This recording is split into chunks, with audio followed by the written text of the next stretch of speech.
Hi, and welcome to episode number 85 of the Introvert Biz Growth Podcast, the show where I talk to introverts who grow their business and make a difference. This is Sarah Sinacroce, I'm your host, and this is the last and final episode under the name of the Introvert Biz Growth Podcast, Sniff. I started this show in 2016, and it's one of the best things I ever did. A podcast is one of the best ways to build relationships and to get people you never thought you'd have a chance to talk to talk to you. And like today's guest, he has been on my wish list since the beginning, and I'm really beyond thrilled to have him on for this final episode. The guest I'm talking about is Jeffrey Shaw, host of the Creative Warriors podcast that I've been listening to for a very long time. He has been a huge inspiration to me over the years, and his book, LINGO, Discover Your Ideal Customer's Secret Language, was part of the research for my anxiety-free marketing program. So yes, I couldn't be more thrilled to have Jeffrey on for today's last show. Having a keen eye isn't just for what one sees, but also for what one senses. Having been one of the most sought-after portrait photographers in the US for more than 3 decades, Jeffrey Shaw, aka the Lingo Guy, uses this honed intuition to teach entrepreneurs how to attract their ideal customers by speaking their secret language. Jeffrey is the host of the popular business podcast Creative Warriors, a nationally acclaimed keynote speaker, a TEDx speaker, a business coach for entrepreneurs, and the author of the best-selling book Lingo, Discover Your Ideal Customer's Secret Language and Make Your Business Irresistible. So without further ado, here's my conversation with Jeffrey. Enjoy.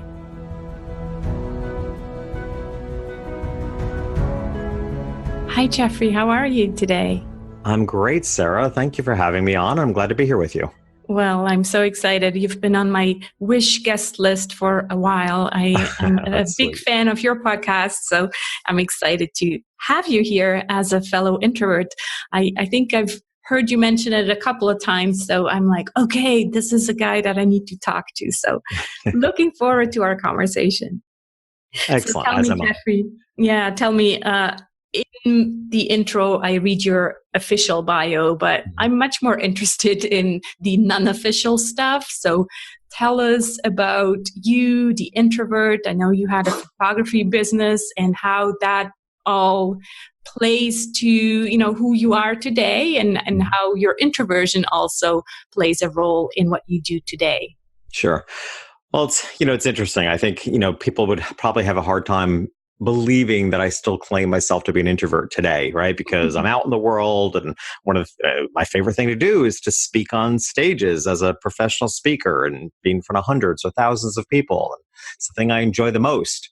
But that's I think the confusion a lot of people have about introverts is that there are a lot of situations, for example, public speaking. There are a lot of professional speakers that in fact will identify as introverts. And I hang out with a lot of professional speakers, and many will claim to be introverts. And I think the reason for that is, I think there are many reasons. One, as introverts, we are inherently used to being uncomfortable, right? I mean, when you're an introvert, if that's how you identify, that's your upbringing, every social situation is uncomfortable.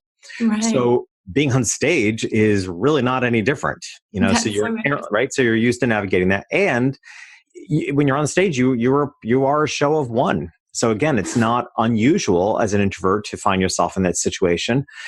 We enjoy the limelight when we can get it, right? I mean, part of being an introvert is, and that's the I think the dichotomy that people don't understand about introversion as well, is that a lot of us want to be alone. That's how we recharge in our alone time. But we still crave attention because there's a good chance that's been lacking in our life, right? I mean, part of why we're an introvert, it's like a chicken and egg, which came first? Are we an introvert because we didn't get attention, or did we not get attention because we're an introvert? I'm not sure which, right? But we can be an introvert, we can identify as an introvert, but still have a craving for attention. And again, once again, as a speaker, it's like, wow, people are paying attention to me, and this is a new experience. And then, you and I could go on and on. I mean, the introverts have higher levels of empathy. We read the room really well. So for all those reasons, we're highly functional in very public formats, such as professional speaking. What I've noticed with these conversations with introverts, it seems like there's about a 50-50%. Like a 50% of introverts tell me, oh no, that's definitely not for me, not even think about putting me on a stage. The other 50, they say what you just said, and actually they prefer to be in that spotlight rather than having to go to a conference where they're not the speaker and then they have to, mingle and make conversation. It's much easier for an introvert to be there on stage and then people come to them after, right? Would you agree with that? I would. And in fact, sometimes that's more challenging, right? It's almost easier sometimes to be on stage. And believe me, never in a million years did I think that I would be a professional speaker. Right. The time that I decided to be a speaker, it was really a personal challenge, which I think I do often. And again, I think introverts do that often. Introverts are often challenging ourselves to step outside of our shell a little bit. Mm-hmm. We incrementally, I saw on another podcast years ago about introversion. And we got talking about how so often people talk about jumping out of your comfort zone. You almost feel like you're torn outside of your comfort zone. That's sort of the way a lot of people talk about it. Where for introverts, I think what we need to do is we need to expand our comfort zone. Yeah. I remember that conversation with Beth Bulow. Exactly. Exactly. And I think it's a much easier way for us to be. So I feel like throughout my life, I've always expanded, which is how in the end, we end up never appearing to the world like an introvert. No. Right? Because my world has expanded so much and I don't mind the public forum and I don't mind the attention. In fact, I quite like the attention, but that's because it's been a series of expanding the comfort zone, which is what speaking was to me. When I decided to be a speaker, I never imagined I could do it. And I will tell you, the first action I took when I decided that I wanted to take on the challenge of professional speaking and expand my comfort zone, the first thing I did is I hired an acting coach, not a speaking coach, but an acting coach. And I did that because one thing I felt that actors understood and has proven to be true is actors know how to find their true role when they're nervous. And that's the way I wanted to show up on stage, because I felt like as an introvert, my biggest challenge is some other character shows up when I'm nervous. Mm-hmm. Right? As an introvert, I don't like the persona that shows up when I'm uncomfortable. Right. And I wanted to show up authentically as a speaker. So I took on training from an acting coach so that I could learn how to maintain that centeredness and authenticity when I'm nervous, which I think for a lot of introverts is our ultimate challenge. Yeah. And there's this difference between what you just said, the acting helped you with, so stay within the authenticity, and actually putting on a mask. Right? That's different. And because then you don't show up authentically anymore and people can probably feel and sense that. And you as the introvert feel like you're lacking integrity, and that definitely doesn't feel good for an introvert. Absolutely. It was the first thing I'd said to this acting coach that I hired. I said, look, the last thing I want to learn is how to put on an act. What I want to learn is how to show up authentically when I'm nervous. Yeah. But that's what actors can do. There's a role inside of themselves. And in a way, I love this quote by RuPaul, the drag queen. The quote by RuPaul is, "We're born naked. The rest of life is drag." And it represents that, right? We were born pure and authentic, and the rest of life is a series of covering, especially as an introvert. So much of the fears and shyness and covers up our truth, our authenticity, that really our job is to bring that back out. Yeah. Yeah, that's kind of what I'm doing with anxiety-free marketing, because I feel like I've been wearing this mask when marketing my business for the last 10 years. And I'm like, that's enough. No more masks. Yeah. So I'd be really interested I look forward to reading that myself, because I think part of the challenge of introverts in business, introverted entrepreneurs, is that the way we observe the way business is done by other people is so innately uncomfortable to us. Mm-hmm.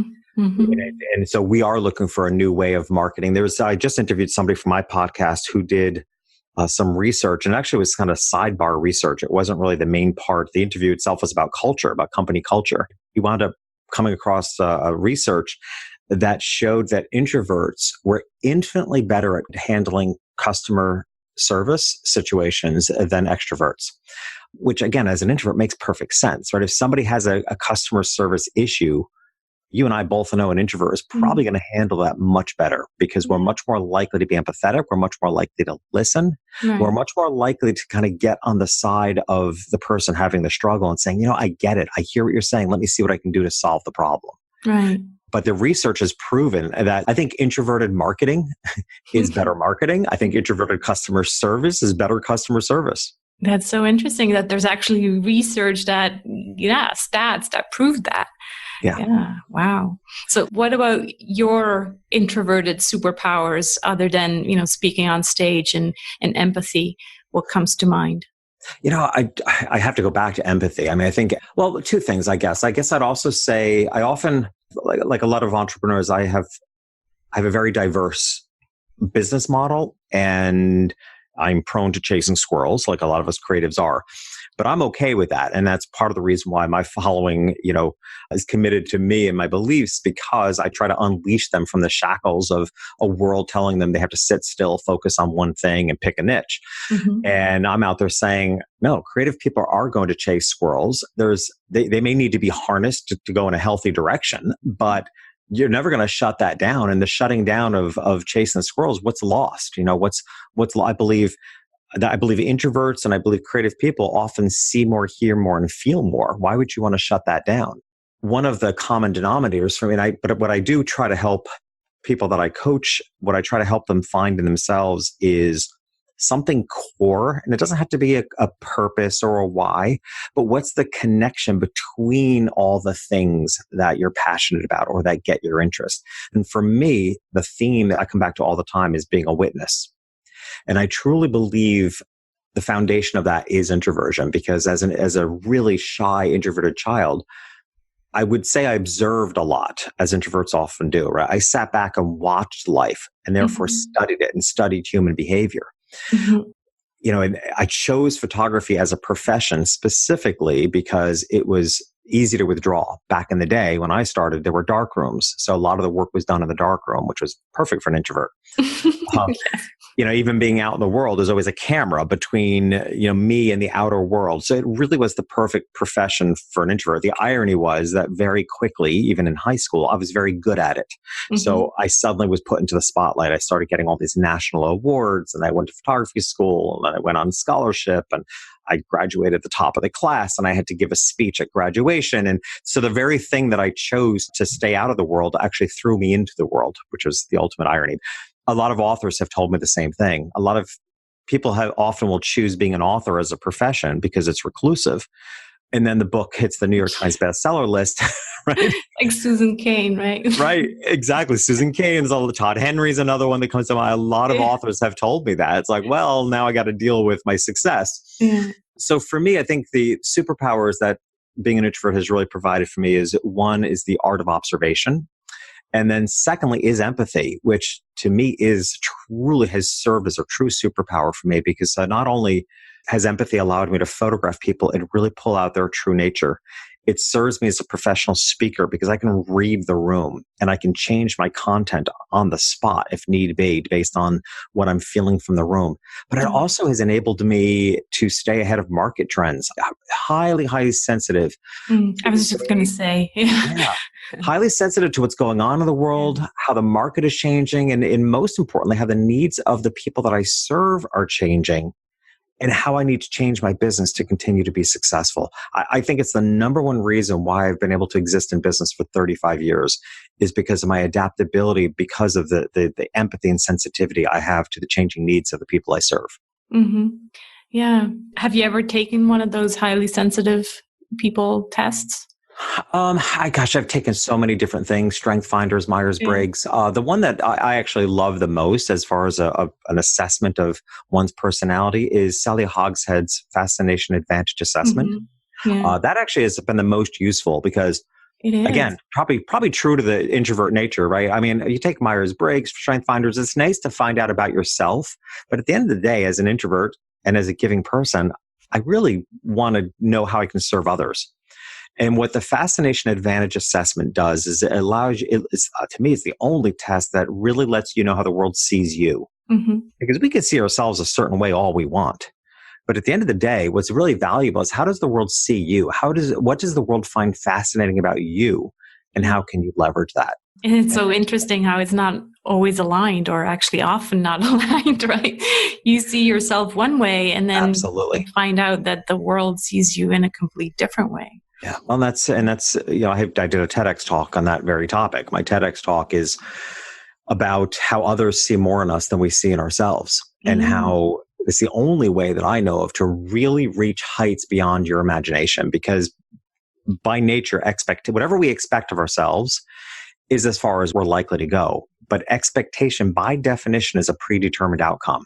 So we go through our lives having predetermined what we think we're capable of. And for us introverts, we have a pretty limited view of what we think we're capable of.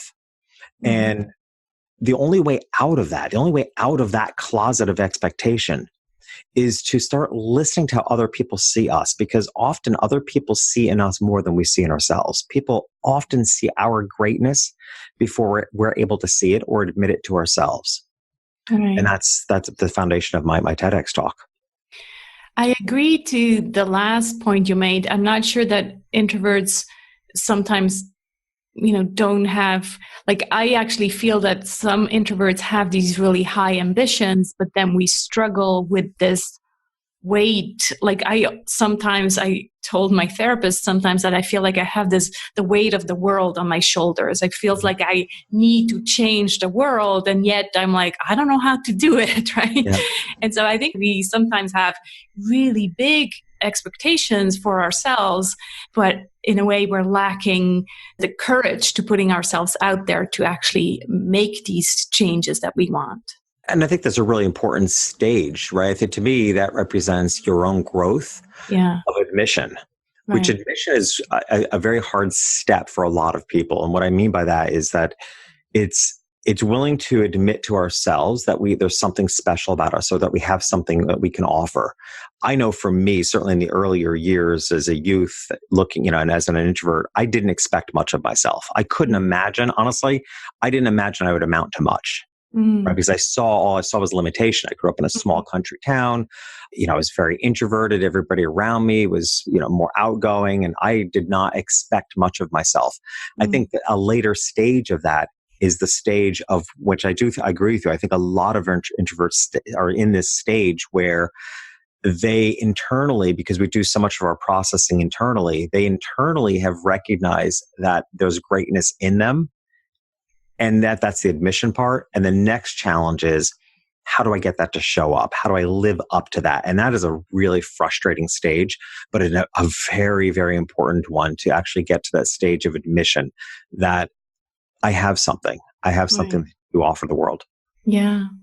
Yeah. And then, of course, there's the different MBTI types. So depends whether you are introverted and thinking or introverted and feeling. And I think those also play into that, how you feel about ambition and all of that. Yeah. What about then challenges? We talked about superpowers. What do you nowadays, now that you're speaking on these big stages, what's still challenging as an introvert in your business? By far, I don't know that I've ever, and I've done hundreds of podcast interviews, I don't know that I've ever admitted this. By far, my biggest challenge is how personal I take it when I don't get recognized. I actually make a joke of this in my book, LINGO, but I don't know that anyone other than an introvert really gets it. But I joke about it in my book by saying that, am I the only one that takes it personal when the automatic faucet doesn't turn on? Right? I mean, you stand up, you're waving your hands, like, why is it, even then it's like, am I the only one that takes this personal, that even the faucet thinks I'm invisible? Right? And I've joked about it, and other people have said, no, they go through, they get so frustrated. But I mean, I deeply take it personal, and not so much with the faucet, but because of my nature as an introvert, I take it very personal when I'm not recognized. When I see, especially as a speaker now, because I see a lot of other speakers around me getting a lot of attention. And quite honestly, I don't know if the attention they're getting is as justified. I mean, I know I put out such quality work. I put out such quality interviews on my podcast. So many of my podcast guests come on and say, that was the best interview I've ever done. So I read every book, so I'm very thorough. Yeah. I put so much effort into the talks that I give, and I'm just a quality-oriented person. I'd rather put time into producing quality than rushing anything through. So some of these authors, I read their books and I don't think it's all that great or earth-shattering, and yet the amount of attention they get in the world is huge. And hey, they may deserve it. They may have a really good marketing machine, but I take that personal. It's like, oh, why don't I get the attention? I don't think my book's done well, but I thought it was going to do better. The TEDx talk's done okay. I thought it would have blown up. So I still take those moments when I don't quite get the attention that I had hoped for more personal than I think an extrovert would. Because it's still very, that gut feeling in my stomach as an introvert is still there. Like, hello, I'm here. No one's seeing me. That to me is a challenge that I'm constantly working with. Right. Where an extrovert would probably just move on, go back and say, or speaking even louder and make even more right. Where you internalize it and it's this voice in your head that then goes, analyzes everything, right?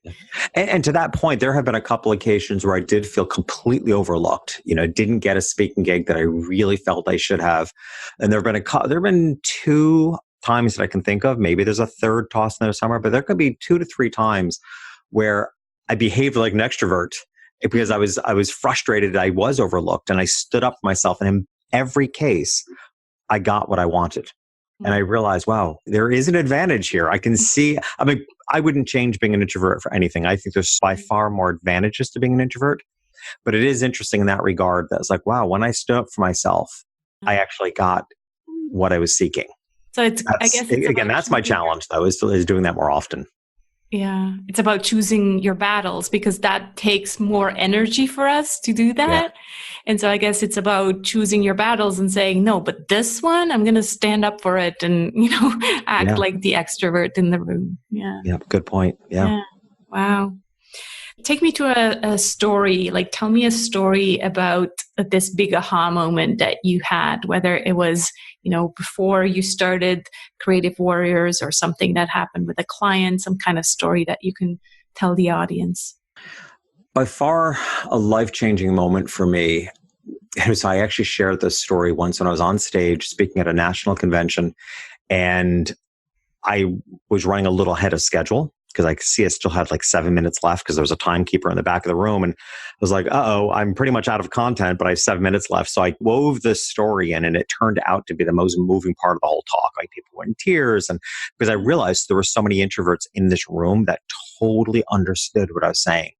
So this moment, and it truly was a life-changing moment for me. And in fact, it was the initiator behind one of those times when I stood up for myself. So I was away at a weekend retreat, which I'd gone to at the last minute. So I flew out to California for this retreat, and we were told that we were going to play a game. And part of the game was that all the participants in this retreat were going to be split in half. And I apparently audibly let out an angst. I went, oh, something like that, because the coach was like, something wrong with that, Jeff? And I was like, I hate games. I was just really honest. I just said, I hate games. And I do. It's I don't like game playing. I don't like game playing in business. I don't like game playing in dating.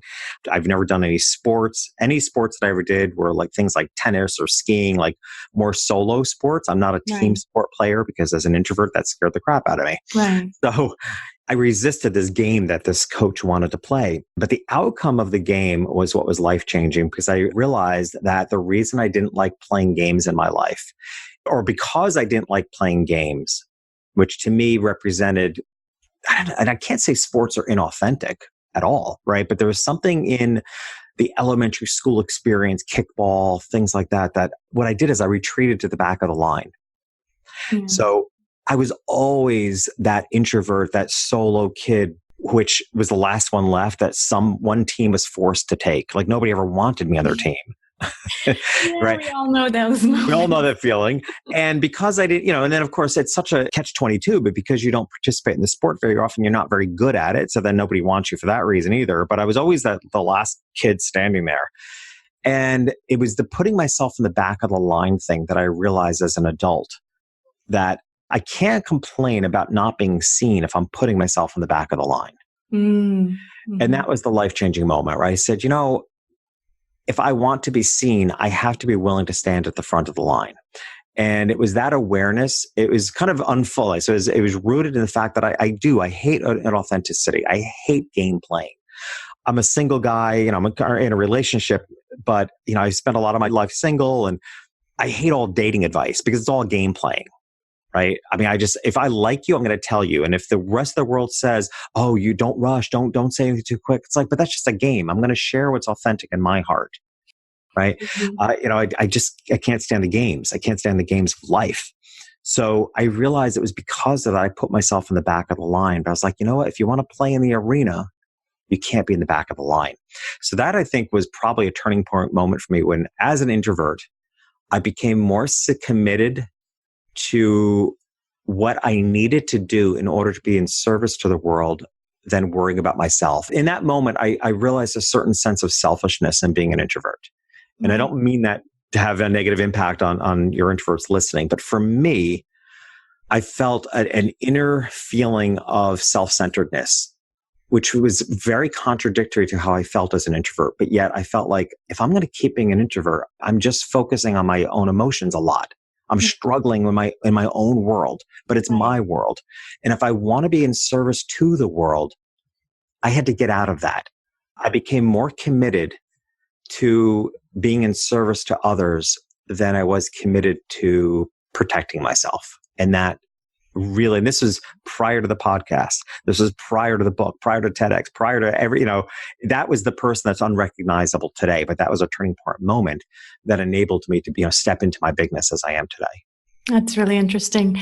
Can you share about what age you were at that point? I'm just wondering if it has to also to do I would say it was about... Yeah. So I'm now 55. I just turned 55. And this was probably 6-7 years ago. Okay. So late 40s at that point, because my podcast is now 5 years old. And again, the podcast was a personal challenge as well. It was launching Creative Warriors was another moment of comfort zone expansion. Right. Because as a photographer, at that time I was doing some speaking. I was primarily a photographer. And I felt like I was a professional guest. I was always the guest, right? I was always because I photograph on location. So I was always a guest in my clients' homes or their offices. Or I was the one always asking for the bathroom. And, and as a speaker, you're the guest at an event. Right. And I started wondering, again, I was looking at my own value as a guest. Part of being a guest is I almost felt like I was forcing myself in situations. Like I was forcing myself in the room. And I wondered if I was worth coming to. Mm-hmm. So I started the podcast in order to be a host, to really answer the question for myself, would anybody show up? Would guests show up? Would listeners show up? Now, the joke of it is, again, this is what happens to us introverts, right? We stretch our comfort zone, and often we're shocked at the results. When I started the podcast, I was in a leadership program, and I told my cohort of leaders that I ultimately wanted to impact 50,000 lives a year. The podcast now reaches 30,000 people a month. Yeah. Right. And that's just the podcast, let alone the book and the TEDx talk and, my professional speaking. I mean, I can't even calculate the number of lives I actually impact in a year. Yeah. No, that's all because amazing. of that, right? All because of that moment that I decided that I wondered if I was worth people showing up for. And that's why I started the podcast. The reason I asked you if you remember your age is because I truly think that it's almost we have to grow into this maturity as introverts where, I guess sometimes around 40, you're like, okay, but now it's going to be about me. And, like you said, I put myself in front of the line, and I can see that is more challenging in a corporate situation, and you have a bit more freedom in the entrepreneurship. But even then, you have to come to this maturity where it's like, okay, even though I'm an introvert, this is what I need right now. Yeah, I think so too. I think another thing that a lot of us introverts have experienced is people try to force us out of our introversion too early. Mm-hmm. In our youth, whether it's, in my case, parents that were trying to force me to join Little League because my older brothers did, and being dragged to the baseball field, which turned out to be a traumatic life moment for me because literally they're dragging me across the field because they felt was a boy and I should do this. And it only makes you pull back further, right? So if we ourselves or people around us try to pull us out of our introversion before our own level of maturity is ready for it, I think it can do more damage. I think we need to manage on our own. And yet, and I encourage your listeners to think along the lines of expanding your comfort zone, right? But I think we have to be empowered to do that ourselves. I think when it's forced upon us, it only causes us to retreat more. So I agree with you. I think it takes a considerable amount of maturity to grow into that transitional point when you're really just step out in the world in a bigger way. Yeah, that was wonderful. Thank you for sharing that story. We're coming to the end, but I have two really important questions I want to still ask you. The first one is about marketing with integrity. What does that mean to you, and how do you apply that in your business? To me, marketing with integrity is a sort of what we were saying before. It's marketing in a way that's true to you. I think one of the challenges I think I originally, when I started unpacking the difference in the world in marketing, I think I originally was thinking that it was creatives needed a different way of marketing because the rest of the world markets very aggressively in ways that are uncomfortable to the creative person. But I think the same thing can be said of introverts, right? I think, and now I'm pleased to say that I think this is a movement worldwide. I think the world is more ready today for business to be done in a different way. That's why I wrote my book, LINGO. I mean, at the basis of what I want to share through my message of LINGO is that the world is ready for businesses to speak to them in a way that makes the customer feel like this business really gets me, right? That I'm not just a demographic. I'm not just an avatar or a buyer persona, which are at best projections of who you think I am. But that as a business or a brand, you've chosen to actually get me, to understand my values, my priorities. And I think the world is, demanding that. I think the world of consumers is demanding that more than ever. So I actually think we are headed into a time of far greater marketing with integrity, because if you don't, you're going to be called out. It's such a transparent world that, as we've seen many times with companies and CEOs of companies whose behavior becomes questionable, and the masses of people that leave those companies instantly because we hold companies to a very high standard today, a high standard of integrity and transparency. So I'm pleased to say, I think, but again, to me, it's another indicator that introverts rule, right? A strange thing happened to me years ago on a podcast interview where I was being interviewed, and it actually, in a way, was part of the motivator to write LINGO. I was on a podcast, and the host asked me what I felt the future of human evolution was. Now, mind you, this was a business podcast. I'm not qualified to answer that question, right? What do I think but the only way I could answer it was from the perspective of who I am as an entrepreneur and what I've observed in business. And what I had said was, I believe the future of human evolution, and therefore the future of business, and to your point, the future of marketing, is that people will make decisions from an energetic quality in the future more than ever. Right. And actually, the way I had said to him, I said, I think we're heading towards a world of less communication, and not they're going to be talking less. But in my 35 years in business, I can see the transition where people decide who they want to do business with based on how they feel about that company, more than whether they're the best at what they do. Because you can be absolutely the best at what you do, but I will choose to not work with you because I don't like you. Totally. And that's what your book does so beautifully, right?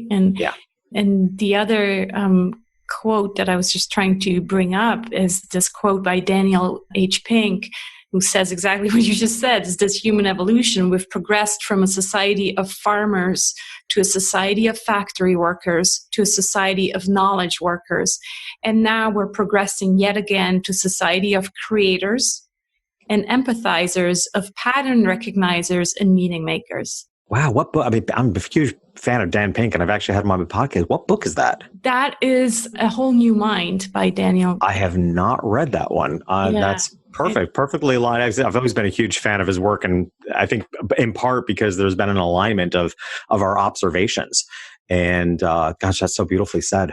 Yeah, I highly recommend it. That's kind of been the basis of my new marketing program, and together with your book and other work. But his way of looking at not just marketing, but business. And it's not recent. So he knew that all along, that we're at this tipping point and that something has to change, that people are tired of this old way of aggressive marketing, right? He's knew that all along. And I think I love that you just said that too, because it also, again, points out the introverts. So I think us introverts, we often have these thoughts. And I've been thinking this way all along. My whole life, I've been observing the world and looking around saying, this is all wrong.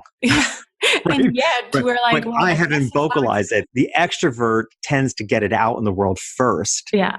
And that can be a frustration for introverts, because I feel like a lot of times, I think us introverts, a lot of times our thoughts are ahead of others, but we're slow to get it out there because the extrovert is so vocal and gets it out there quicker. Is Daniel an extrovert? I don't know. It's a good question. I would think so. Okay. But it's hard to tell, because I've interviewed them. And again, it depends on how one identifies themselves. And then, what we haven't spoken about at all today is, because it's always a source of controversy too, is there's different definitions of introvert versus extrovert, right? Some people look at it as behavior. I behave as an introvert, or I behave as an extrovert. But clinically, whether you're an introvert or extrovert can be defined by how you recharge. Right. So I can behave like an extrovert, but recharge as an introvert, meaning I need to recharge when I'm alone.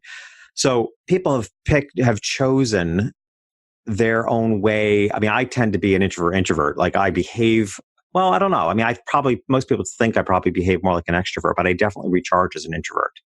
What we use here on this podcast is the energy recharging definition. So clearly I'm outside because I'm an INFJ, so feeling. So I'm actually very good with people. I'm not shy at all. And I can even do networking events if you pay me for it. But then at the end of the workshop, I'm like, okay, time to recharge and just go home and be alone. So it's in my speaking contract, we actually have it in my speaking contract that I do not automatically commit to any events the night before a speaking engagement. Because a lot of organizations expect that I'm going to show up, attend a cocktail party, network and schmooze, and then get on the stage the next day. And that I can't do it. So I have it in my contract that as an introvert, I recognize in order for me to give my best performance for you and to provide the audience the best value, that I do not commit to attending events the night before. I apologize. It's not that I'm trying to be snooty, but I'm trying to reserve my energy so that I can do my best job. I have it in my contract. It's like an introvert. I told my VA when she's creating it, so let's call this the introversion clause. That's a great tip for fellow introverted speakers. Make note of that. Yeah, this has been wonderful, Jeffrey. Thank you so much. I always end with the last question, and it's kind of a mindful ending. What are you grateful for today or this week? Gosh, I'd say I'm most grateful for the building of a new loving relationship in my life. It's been a bit of a journey for me, having been in and out of relationships and really finding myself. I came out late in life. I came out when I was 39. I'd been married for 19 years prior. I'd been divorced for married for 19 years, divorced for 5 years, came out. And it's been a bit of a journey for me to discover myself in my authenticity. So I've had a bit of I've had battles with finding the right, because a lot of us do is a pattern of bad choices. And I think I've made a good choice now. And I'm really, really grateful for what has so far been the building of a very healthy, loving relationship. So without a doubt, that is foremost on my mind for what I'm grateful for. I'm very happy for you having kind of followed your stories. Very happy for you that this seems to be the one. So really. We're certainly working towards that. It's like the hesitation is only in that. I mean, he's a fantastic guy, and I truly do believe that he very well may be. But it's that little bit of reservation. Like I had said to him, there was a point where when we met, I sent him a note and I said I compared meeting him to what I imagined seeing the Northern Lights is like the first time. Oh, that's beautiful. Right? When you just there's that gasping of air and that awe. It's like, really? Really? So I'm still in awe, I think, of, wow, is this what came along? But as you know, especially as introverts, it takes us a lot of work to get there. Yeah. Tell me about it.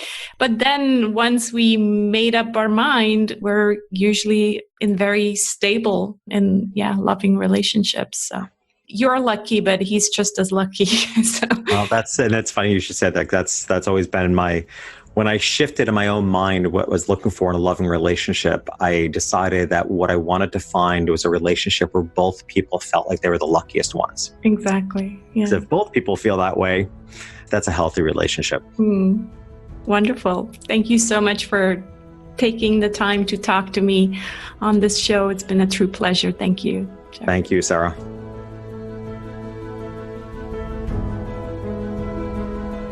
That's it for this episode of the Introvert Biz Growth Podcast. Please go check out the creativewarriorsunite.com website.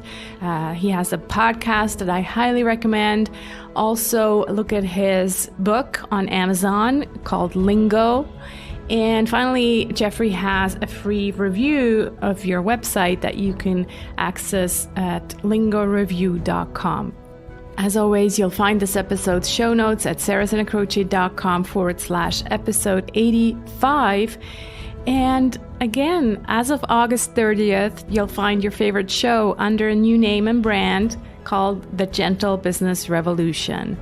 Same intro music, as I've come to love it so much, and I think it's a perfect fit with gentleness. And don't worry, it's not going to be focused only on introverts anymore, but introverts are gentle, so I think you'll still be in the right place. Until